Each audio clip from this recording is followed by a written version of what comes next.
Hey, everybody, and welcome to the Georgia Living Podcast. This is Chris Evans, and unfortunately, Céline can't join us today. We've got a great episode in store for you today, so if you haven't already, please like and subscribe and share this with somebody in the community who could benefit from this information. Before we dive into our topic of conversation today, which is going to focus primarily around some recent fraud scams that we've had in the real estate market of Metro Atlanta. We're going to talk about how to protect yourself, how to be aware of potential land frauds, and to make sure that somebody can't sell your property from under your nose. We're also going to talk about some recent statistics and what's happening in the Metro Atlanta real estate market. We've got our data out from September, preliminary data, so we're going to be covering that for you today. Before we get started, though, let's dive into some community events so you know what's happening around the community this upcoming week. On Friday, you can find the Acworth Farmers Market going on from 8 a.m. to 12 p.m. That's Friday the 4th, and that takes place at 4405 Cherokee Street in Acworth, Georgia. This weekend, we have lots of events. We have the Holy Trinity Lutheran Octoberfest going on Sandy Plains Road, 2292 Sandy Plains Road. More information can be found there on holytrinitymarietta.org. The Smith-Gilbert Gardens will be having imagination stations going on throughout the week and into next week. More information can be found at City of Kennesaw. This is at 2382 Pine Mountain Road in Kennesaw. They have more information online. The Powers Ferry Corridor Alliance is doing their Adopt a Mile cleanup this weekend. They'll be meeting at the Kroger Fuel parking lot at 1310 Powers Ferry Road. More information can be found at powersferryca.com. This Friday, we've got the First Friday Concert Series happening in downtown Kennesaw. This is October 4th, and this will be the 293 Band. This is a 10-member high-energy party band that performs a variety of genres. More information can be found at KennesawDowntown.com. We got more. So we've got Movie in the Park this Friday, October 4th at East Cobb Park. More information can be found on eastcobbnews.com. This will take place at 3322 Roswell Road from 7 to 9 p.m. This is put on by the Friends for East Cobb Park. They will be watching Kung Fu Panda 4. So some great information or some great events coming up this week into next. The following week of Saturday, or starting Monday, October 7th. Lots of city events happening from the mayor and council city meeting happening in downtown Kennesaw on Monday. There's an East Cobb Creative Writers Workshop happening on Thursday, and more information there can be found on eastcobbnews.com. The Acworth Farmers Market will continue on next Friday, the 11th, and there will be a downtown merchant meeting in Marietta. This is on Marietta.gov's main calendar if you are a business owner in the city of Marietta. The Hyde Farm walking tour will take place on October 12th. More information there can be found on eastcobbnews.com, and that is at 721 Hyde Road. This is a leisurely walking tour as you venture back in time and explore the property as it's been farmed since 1840. It's 135 acres that make up the original Hyde Farm, and they consist of numerous cultural resources. The natural features include the Chattahoochee River and forests that are found in both the lowlands adjacent to the river and the uplands near the home site. More information there can be found at eastcobbnews.com. You can call 770-528-8840 for any questions. Lots of events like this happening. Taste of Acworth, don't forget, that is next Saturday, October 12th, 11 to 6. More information can be found. Let's see. This is going to take place in downtown Acworth. For more information, you can contact 770-423-1330. This is put on by the City of Acworth, partnering with the Acworth Business Association and JRM Management to host this event on Main Street. This will feature approximately 18,000 visitors to taste their way through a collection of delicacies. There are over 150 booths from local restaurants and businesses, plus 2 live entertainment stages. Kids will have plenty to enjoy with inflatables, quad bungees, and challenging games located in the kids zone. Admission is free, and an array of diverse restaurants will be offering food samples that range from $1 to $10. Parking will be available throughout town, so come hungry, bring the kids, and join the fun. That's it for the next 2 weeks of big events happening throughout Cobb County. There's a lot going on here, so make sure that if you want to stay up to date, check your local city's event calendar. You can find those online at many of the cities throughout Cobb County. All right, so switching gears a little bit, we're going to get back to my screen here. We're going to talk about some big issues that are facing our community right now. And for everybody who has just come out of Hurricane Helene, there was a lot of damage in Georgia. We have Augusta reported unprecedented damage there. We've got some friends and colleagues in the real estate space that live in Augusta, and our thoughts and prayers and support are with them as they rebuild their community. If you're an agent and you have been affected by Hurricane Helene, please go to the Georgia Association of Realtors website and look at their disaster relief grants. They have grants that are available for real estate professionals who have been impacted by natural disasters. Of course, our prayers go to everybody in the surrounding states, especially North Carolina and Florida, as they deal with the aftermath of Helene. I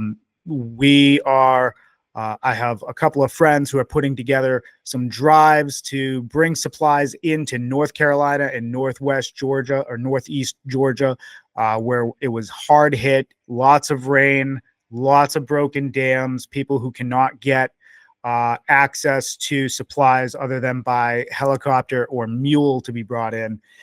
So we're hoping that some of the contributions we have made as an office go to, there's going to be a group of folks who are going to get some confirmed routes and bring those directly to the community. So kudos to everybody doing those great works around Metro Atlanta. Kudos to Ryan Swales at Country Financial for doing that. He runs the Blairsville and Blue Ridge office for Country Financial. Great insurance, and he is putting the drive together. So huge shout out to Ryan Swales at Country Financial in Blue Ridge and Blairsville, Georgia, our North Georgia neighbors. Okay, so lots happening. Of course, our thoughts and prayers are with everybody there. Hopefully, there's going to be a lot more stories to tell of people helping out. But in the meantime, we still have some things that are going on as business as usual, especially if we're on the west side of town where the storm didn't impact as bad. Lots of events happening. Please go out, support your communities. One of the big topics that we're seeing lately in the real estate space is the increasing prevalence of deed fraud. So if you own, and this is probably not applicable to every individual, but if you own a piece of property that does not have a lien on it, this would be something like raw land, it's owned outright, and you don't really have any mortgage or anything. Hang on, this is pretty loud. Ooh, thank you. Sorry about that. Had to turn down the volume in my headphones. So if you own a piece of property that is on, it has no mortgage, it's paid off, it's just raw land, you may even have a house on it, but there's no lien, we're seeing an increase of people trying to pretend to be the homeowner and reach out to real estate agents to have the property listed.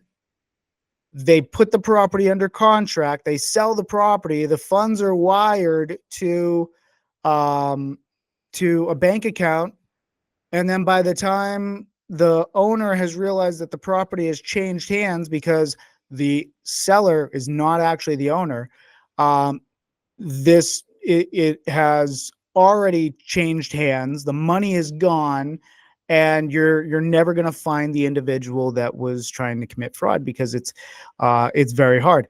And we've seen an increase in this substantially over the last 3 months. We didn't have any real requests that fell in line with this type of fraud until about 3 months ago. And that's when we started getting contacted. We got our first person reached out to us, seemed very above board. The communication was happening via text and email. We didn't see any real red flags. They sent in copies of a driver's license. They sent in deeds, owner records. Turns out it was all forged and some of the documents were actually original, but Céline and I were watching a news article one night. We started learning about it, and turns out we went back to ask for additional documentation. We wanted a photo of the individual holding up the driver's license, and they sent it to us. But what we noticed is that the driver's license in the photo with the individual did not have any of the security markers that a normal driver's license does. And the image for the person looked 3D generated. So they are able now to generate an image of a person holding their ID with an image that matches that person. And there were very few signs that were off. We actually had reached out to the closing attorney because we had actually listed the property. We listed the property and we had the property under contract. And it was mid-contract that we realized what was going on here, because in the middle of that contract, we then got our second ever request for somebody to do a similar listing. And the story is different, but it all kind of follows a similar trajectory, which is, this property has been in our family for a long time. With the market shifting, we want to get rid of it. I'm retired now. I don't live anywhere nearby, either out of state, out of country.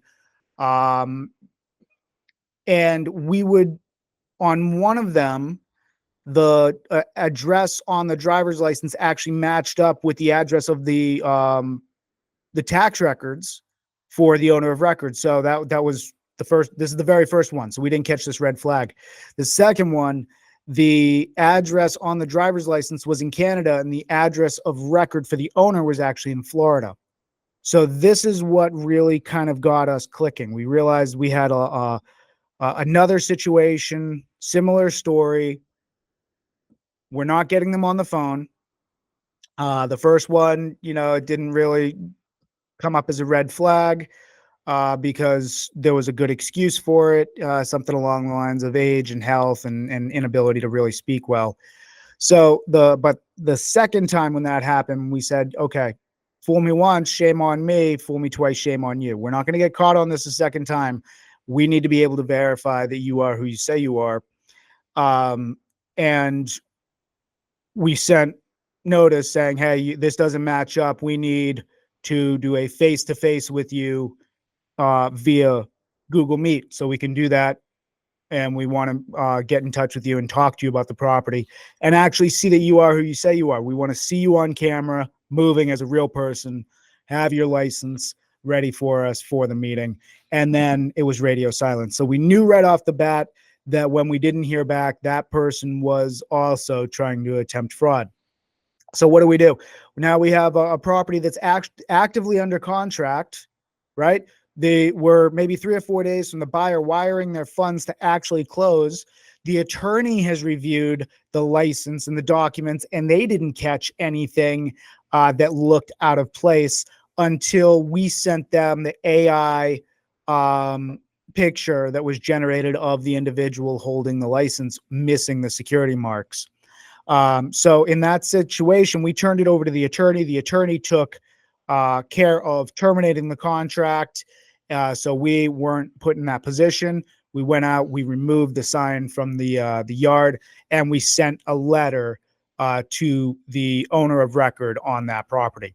So in the time since, we've had an additional 5 requests to list land, sight unseen, agent unmet, and we have turned them all down. Except we do have one that the person has stated they just closed on the property last week.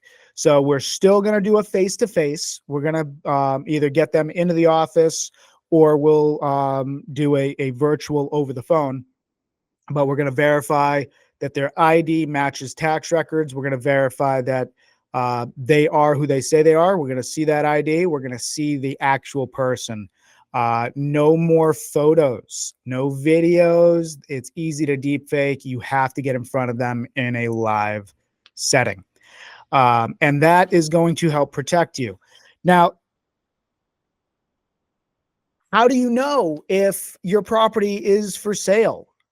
There's a couple of things. So if you own real estate property, so there's some things that you can do to protect yourself. If you're a real estate agent, there's some things that you can do to protect yourself. If you are just a member of the public, you own some land, and you want to know, if somebody does try to list your property, well, there are services out there that you can set search parameters for. So if your land has a street number, you can go and set a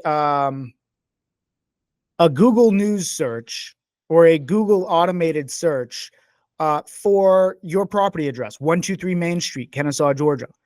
And you'll get notified if anything pops up on the internet about that property address. If you don't have a street address on the land, it's just a parcel plot number, you can set those searches for 0, your street name, Kennesaw, Georgia, whatever. Because when you list land on the MLS, if there's no street number, you put a 0 typically, or 00. 00 is that there's already one parcel of land listed on that street. So you would go 0, Pine Mountain Road, Kennesaw, Georgia, 00 Pine Mountain Road. And then if there's 2 listings and I need to bring on another land lot on that same street, it's 000. But you can put on 0 Pine Mountain Road, Kennesaw, Georgia, whatever that is. And then if a listing goes live, you'll be notified. So you're going to get notified. You can set those for every property that you own. You can also put it in for the parcel ID, your tax ID number, because in most listings, we're including that tax ID number because we auto-populate from the public records. So if you put in the tax ID number for your property as a Google search, where you get results if anything pops up, that's another way that you're going to get preemptively notified. So you can get preemptively notified. You can also get notified at the time of filing. There is a service in the state of Georgia called the Georgia State Superior Clerk of the Courts Cooperative Authority. Say that 5 times fast. GSCCCA.org. Georgia Supreme Court Clerk or Supreme Clerk of the Courts Cooperative Authority. So GSCCCA.org. And if you go to GSCCCA.org, you can register to protect yourself against real estate fraud in the state of Georgia. Here's how. So,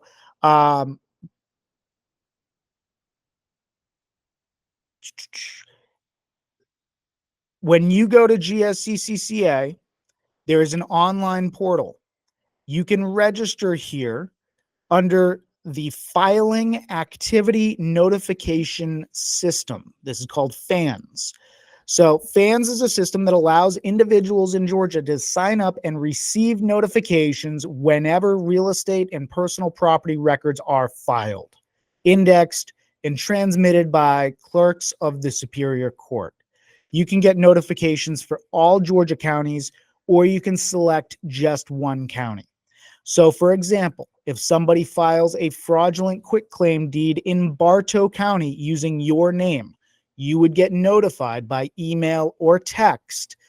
And you can opt into this system by creating a notification request, which will send an email or text whenever a document in select official county records is filed and index data is entered and transmitted to the GSCCA by the clerk. The system matches the notification criteria that you set up when you register, and notifications are generated for a document filed and indexed data only for your established parameters. Meaning, if you go in and set up a search and you tell it, well, I only want it to come if my name is mentioned in my county or my property. Or you can set it up that you're going to get notifications for everything that happens in your county. You set the parameters to the search and you get notified when those parameters are matched. GSCCA does have both free accounts and paid for accounts. I'm not sure what is required, if there may be a fee to sign up. Actually, according to the title of this article, it is free. There are free accounts and there are paid for accounts with GSCCA. We have a paid account as a real estate brokerage because we pull legal descriptions to match up and make sure that we're selling the right properties. So this is a great way to protect yourself as a consumer in the state of Georgia against some random person on the internet finding your parcel ID and your public records, contacting a real estate agent and pretending to be you, utilizing AI to fake documents to list the property and sell it. Now, one thing that you should always make sure that you have on your properties, whether there's a mortgage or not, is title insurance, because title insurance, especially an enhanced policy, will protect against fraud. So you will at least have an insurance claim that can pay out the full value of the property if it is in fact fraudulently transacted, or can hire the legal counsel to help navigate through that situation. Definitely not a fun place to be. So if you can take 10 or 15 minutes out of your day, set up a few Google searches for any properties that you own. Make sure that you're notified if you see if anything goes live, because if we set up the Google searches, that's going to catch when an MLS listing makes its way to the internet. If somebody's trying to sell that property on Facebook or Craigslist or Zillow or any of the other websites online, where they can either post on their own or they come to a real estate agent, the property gets listed and syndicated out to thousands of websites. In that situation, you would get notified by Google catching the new websites with your property address. That'll allow you to do it preemptively. And then you can also sign up for GSCCA to get notified if anybody tries to file on your behalf, where you can take legal action swiftly. So big issues that we have in the state of Georgia. Georgia is huge when it comes to real estate fraud. We are a big market. We are a fast growing market, which means that we're a target market. So we got to be savvy consumers and protect our assets. So that's a big thing we want to pay attention to. I hope that helps. Reach out with any questions. You can contact us at, let's see, what's our contact? Contact at selectrealty.com, CONTACT at SELLECT realty.com. So we are here. It is October 1st. So officially you are free to set out the pumpkins and all the spooky decorations. We're going to have lots of fun events around Cobb County this fall. But with Halloween comes the start of Q4. And when Q4 ends, we get the last data from Q3. That means we've got our preliminary numbers for September. And if you've been wondering if the market was picking up speed because of the recent real estate drops, you are about to get justification, because it has. Our real estate market, actually, I'm going to do a screen share on this if I can, because our real estate market has actually made one of the largest jumps from October to September that it has ever had on record, going back all the way to 2012, I believe. So we're going to go ahead and get this screen share going, so our audience can watch this data as we go through it. And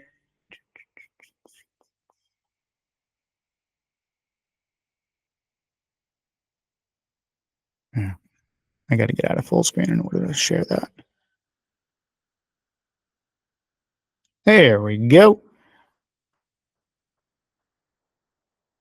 Oh, by the way, agents, we do have some tips that we're going to post along with the show notes on the website. This is NAR's 2023 Vacant Land Scams Tips. This talks about red flags and recommended practices. This is for all you realtors out there.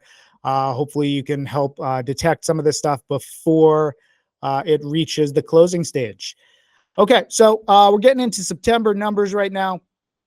And the September numbers are looking promising. So you see right here, our median sales price. If I go back, we're going to go back, max data. So this goes back to January of 2011.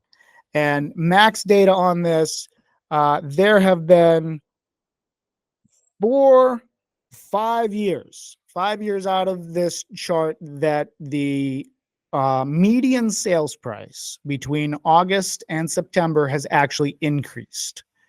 And this started in 2018. We had a $3,000 increase in the median sales price in the MLS. In 2019, we had a $100 increase. So meaning it went from like 24,000 over to like 24,900 to 25,000. And in 2020, we had a $250 increase. So basically it was staying pretty flat August to September. In 2021, we had an $1,800 increase. That was everybody overbidding, right? 2024, $3,500 increase. This is a 3.5% increase year over year. And it puts our median sales value at $395,000. So in August, we were at $391,000. August, typically a busier month in a normal year. This year, obviously anything but. So it looks like we got an uptick in our median sales price. Again, this is for all of the FMLS territory. And that is pushing us into higher territory. Again, we've been saying for years now that when interest rates come down, home prices will go up. And as you can see, right off the bat, we have a 3.5% increase year over year for September. And September being one of the slower months of the year, as it's starting our downward descent through January. Our peak, statistically, our peak values generally happen May to June in Georgia. And then our valley of that price point happens in January. So we go from January, where we have our seasonal low, all the way up to May, June. We hit our seasonal high, and then things slow down. They start to drop off through July and August, and then into September, October, November. We're doing the holidays, less people moving because school's in effect, work is in full blown, prep for the end of the year. And, that's when a lot of shopping and sales happen. So people generally don't move at the end of the year. It's not effective for business. They do it at the start, or they do it mid-year. So this is interesting to watch this increase, $3,500 in month over month in the median price. Now, if we look at this just to break this down. Let's look at Cobb County here. We're going to compare Cobb County. So the entire FMLS, the median sales price here is $395. Cobb County is pulling $440,000 with a 5.8% increase year over year. So Cobb County generally beating the market averages for all of the Metro Atlanta FMLS territory. Let's look at the new listings here. As far as the state MLS, we are up 7% year over year, which we are down because it was September. We see less new listings come on the market. We had 10,112 new listings for all of the MLS, 943 of those happening right here in Cobb County through the month of September. As far as the number of homes for sale, we are up almost 50% for the entire MLS year over year. We are up 57.7% for Cobb County year over year. So we have lots of homes to choose from compared to where we were the last few years. As a matter of fact, if we look at the month supply of homes, the month supply is a statistic that we use in real estate to tell us if we stopped taking on new listings today, how long would it take us to sell all of the properties on the MLS? And this takes into account demand, how fast properties are turning over at any given price point, how many buyers are there for our given interest rates and cost. And it helps us calculate where we are in the market. Generally, a 3-month supply is considered a balanced market. A 4 to 6 month supply is going to be considered a buyer's market. There's more homes on the market than buyers can take off. Sometimes that is the price of the home. Sometimes it is a flood of homes to the market. Sometimes, like in this world, it is the cost of acquiring that home. It has been higher for longer. It's going to take a little while for that cost to come down. And when it does, we're going to watch the more buyers enter the market, which will shorten that timeline. But a sub 3 is usually considered a seller's market. 3 is balanced. 4 to 6 is going to be considered a buyer's market. And anybody who was here in 2021 and 2022 before our rates started, you can see how much of a seller's market it is. Cobb County was averaging under 1 month supply for most of that timeline, only going up to about 1.1 for a few months. And the entire MLS was hovering under 1.5, as really under 1.3 month supply for all of 2021 and 2022. And now we're starting to get back up. We're a little bit above the healthy mark where we were in 2018, 2019. And that was a market that the Fed was starting to increase interest rates. So we're not too far off the inventory levels where they're sustainable. Like to see the Cobb County level come down a little bit, maybe be closer to that 2.5 month supply. I'd love to see FMLS come down sub 3 or 3.5. That would be fantastic for our buyers. And if rates continue to drop, we will continue to see that happening. So let's talk about actual closings. Let's go pending first. We're looking at our buyers moving, our buyers putting homes under contract, and at what rate? And the answer, not as much. So in September, we got more homes on the market and we had an increased price. So buyers were willing to pay a little bit more, but the number of homes are not as much. The number of homes going under contract. So we're down 20%, just about evenly between Cobb County and the entire MLS. Out of the homes that we brought to the market last month, and that being the new listings here, we had 943 new listings for Cobb County, 10,112 new listings for the MLS. And out of those, less than half are under contract. We have 4,725 listings went pending in the month of September and 496 for Cobb County. Going pending does not mean that the new listings all came on and then went under contract. It means we had a total of 26,000 homes for sale, 2,100, almost 2,200 for Cobb County. And out of those, 4,000 went pending, 4,725 went pending, 496 for the county. Let's look at what actually sold, though. So out of the 496 went pending. They may not have closed yet. But we do have 485 that closed for the county. We had 4,703 that closed for all of FMLS. Numbers not as good as they were last year. We're selling for a little bit more, right? But we're not selling as many homes. This time last year, let's see, where's September? September of 2023, we closed 6,520 homes for the MLS, 713 for the county. So we're down close to an average of about 30%. It's 27.9% year over year for FMLS, 32% down for the county on the actual homes that have sold. And then what's our marketing time look like? You thinking about selling right now? Well, what's this world look like today?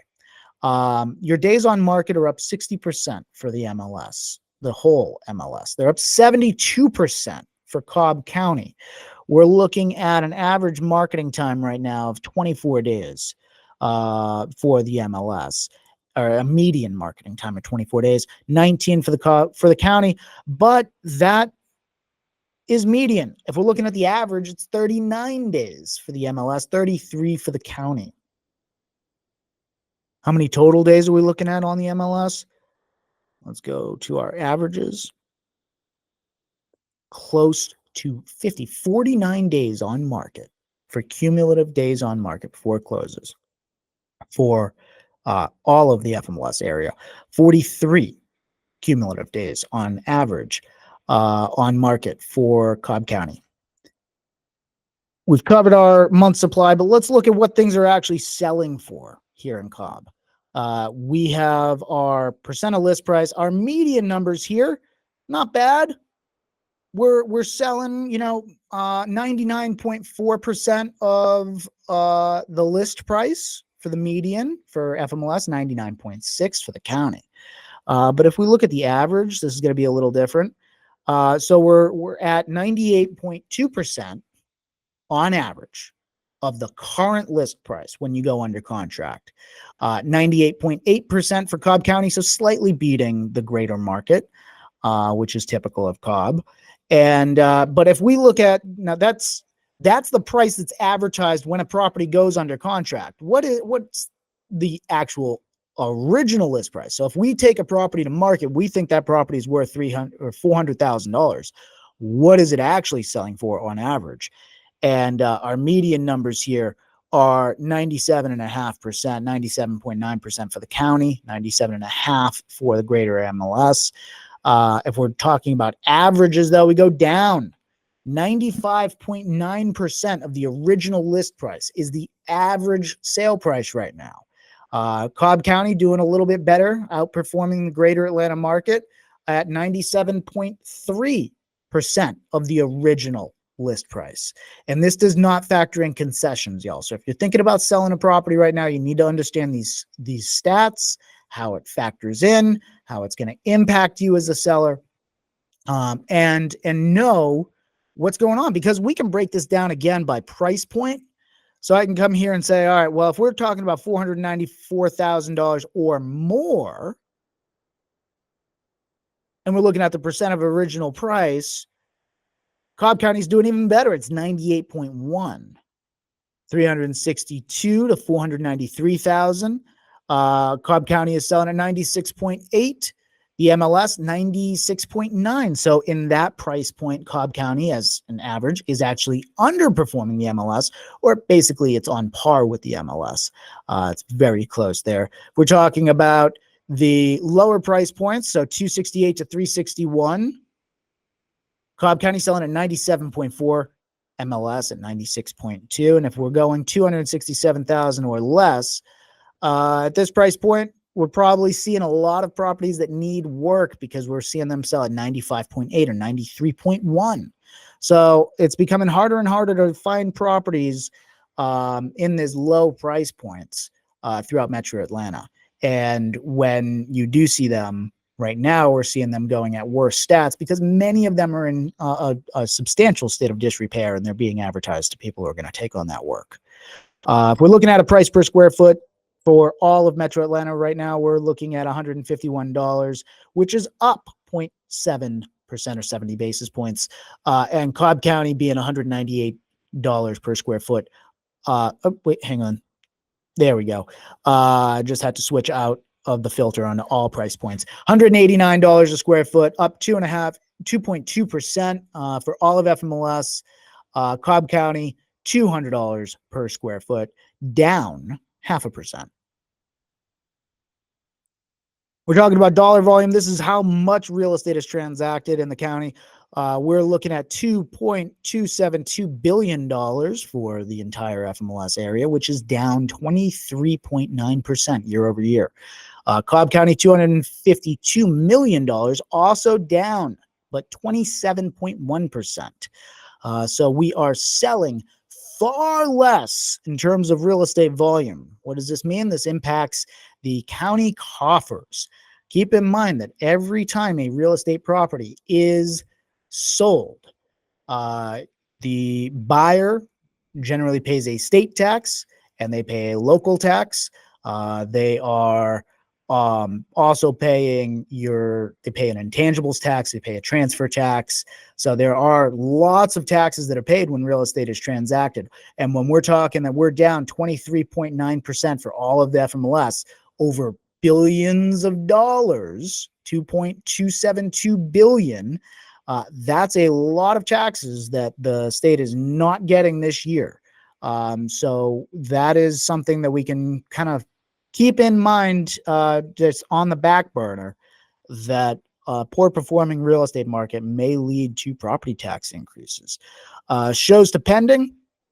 So for all of FMLS, it's going to average, you need 7 people to tour your property before it goes under contract. If we're looking at averages, 11.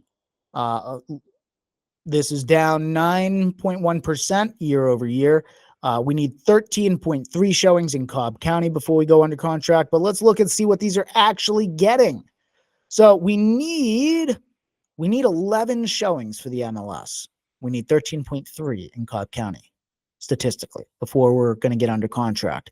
We're getting 3.4% or 3.4 showings for the entire MLS area. We're getting 4.6 in Cobb County. So on average, we're not getting enough enough showings to put the properties under contract. So this is why, if we need to get 13 showings and we're getting 4.6 a month, this is why it's taking 40 to 60 days to get these properties moved and under contract. If you are thinking about bringing a property to market, either as a seller or as an agent, you want to go through and look at these numbers, pay attention to what's happening. You can filter out and break down all the way into communities. If you are a consumer, you can access many of these graphs. We do share these on our website, selectrealty.com. In the upper right side under the resource section, you can find links to these charts. It does not have the data and the interpretations there, but you can see the ballpark valuations of where things are, and kind of understand different areas around Cobb County. We do share the whole market, not all of the different areas. So if you are interested in getting more detailed information, feel free to reach out to us via email or on the website, and we will just tell us exactly what community, what you want the statistics for, and we'll get those pulled.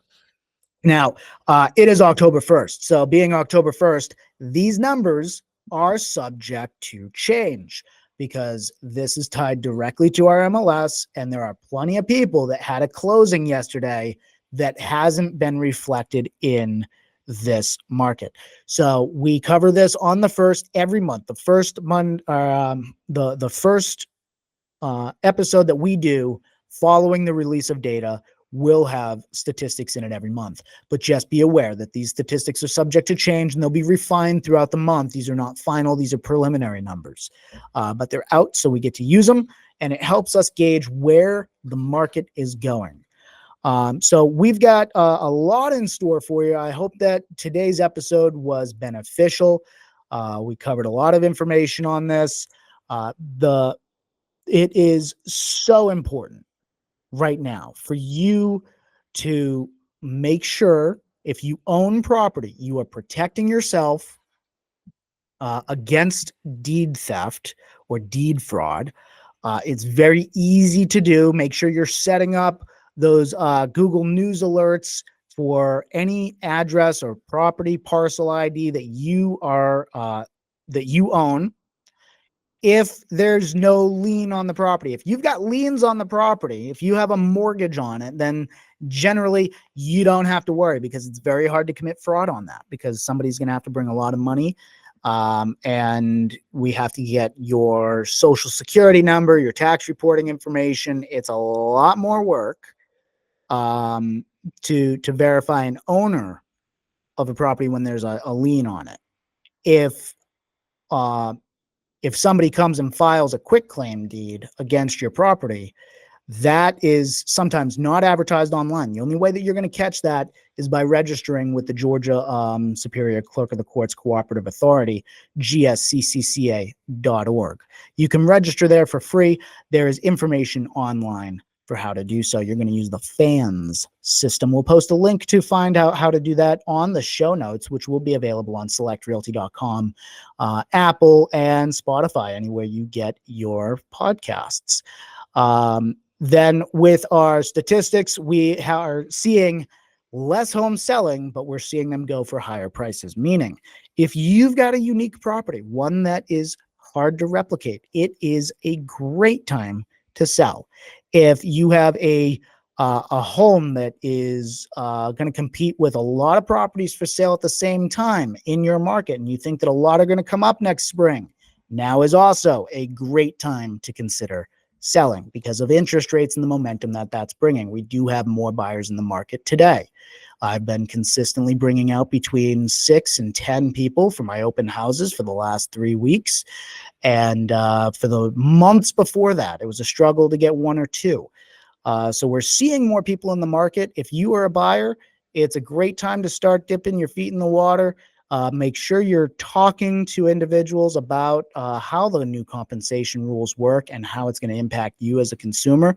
Sellers, if you're thinking that you can just get away with not paying a commission, just know that everything is up for negotiation. And if a buyer is already taking their savings out for the down payment, it's hard for them to also take out additional cash for their closing costs and to pay their agent's fee.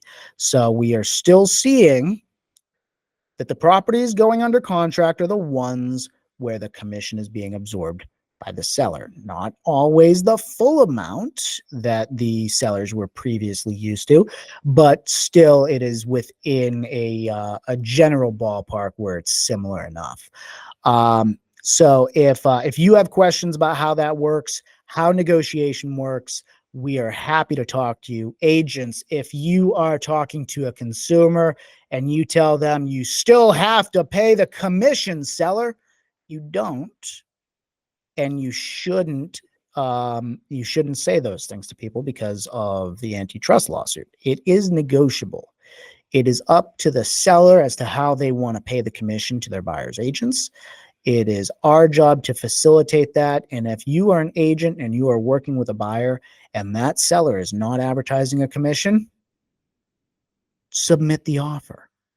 Put your offer and your compensation terms in writing, justify your value proposition, and do so without hesitation. Because if you are working with a buyer and the seller's not immediately saying, we're going to guarantee all your commission, they're saying, put it in writing, and you coach your client to avoid that property, you have just committed steering, potentially. And you don't want to be the agent known for steering your clients in any direction. It is their choice.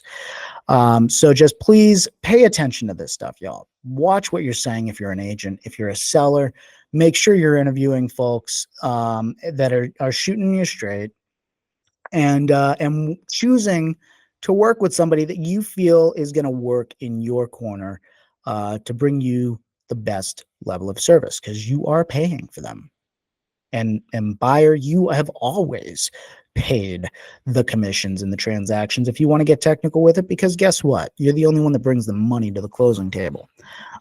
So lots happening in Georgia. We've got some great events coming up this weekend. Hopefully you've all had a chance to check out the fair while it was in town, despite the weather that we had that rolled through here.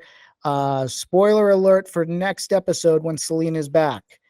I did get her to go to the Red Apple Barn in LJ. We got our Granny Smith apples, and she made the apple pies. So I'm super excited to share that with you all next week when we have Céline back in the studio. We will see you next week. It is Tuesday, August 1st. This is Georgia Living. Thanks for tuning in, y'all. Have a great week.